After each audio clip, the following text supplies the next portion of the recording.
Hey guys, I'm Shelly. I'm going to introduce to you three amazing characters from three great stories. As teens, I know sometimes you feel alone, isolated, and like things are out of your control. Well, the characters you're going to meet today in these stories, they're going through some of those things and some things a little more serious. First, there is Yaki Delgado Wants to Kick Your Ass by Meg Medina. In this story, you meet Piedad Sanchez, or Pitty, as she's known to her friends and family. Imagine being forced to change schools at the beginning of your sophomore year because your mother falls through the stairs of your apartment building, and I mean literally, she falls through the stairs. Unlike at her old school, at Daniel Jones, everyone tends to stick to their own kind, and this is a bit of a problem for Pitty because although she's Latina, she's pale skin, no accent, and she's pretty good in school. So she ends up sitting at the table with the misfits. But I know you're thinking, that's not that bad. But one morning, without warning, somebody runs up to her and says, Yaki Delgado wants to kick your ass. She's thinking, who is Yaki Delgado? So now, on top of starting a new school, virtually no friends, she now has a bully after her, and this bully has an overly developed meme streak with minions.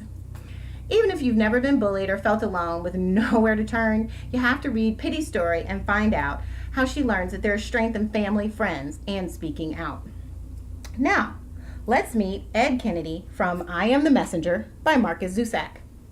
19-year-old Ed is pretty much nobody. He's going nowhere, he knows it, he's comfortable with it, and he admits it freely. Believe it or not, you will end up loving Ed. Who wouldn't love a guy with a coffee-drinking dog named the Doorman? Ed and his friends, Richie, Marv, and Audrey, are all kind of easygoing, nonchalant, you might even say lazy. So you can imagine that it's pretty bizarre when Ed, in an uncharacteristic moment of heroism, foils a bank robbery. A few days later, he gets the first message. And that message comes on the Ace of Diamonds. There are 3 addresses written on it. Ed has to figure out not only that this card is a message, but what the message means and what he's supposed to do about it. Mini spoiler alert, Ed does figure out what to do.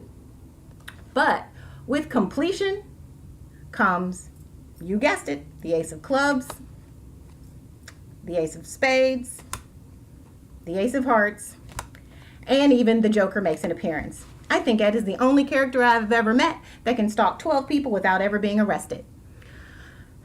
The road to discovery is pretty tough for Ed, and you'll have to read I Am the Messenger to see how a gun, an empty shoebox, and ice cream all play a part in Ed discovering that it's a choice to be nobody, going nowhere, and sometimes the loser does get the girl.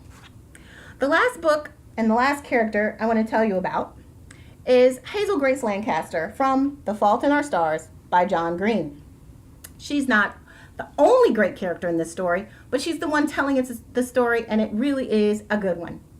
Think girl meets boy, boy falls in love with girl falls in love with boy, they travel to exotic destinations, and this is where you better get out the tissues. Boy and girl both have terminal cancer. Did I mention you need tissues? This story will take you from the butterflies of first love to the depths of loss in only 318 pages.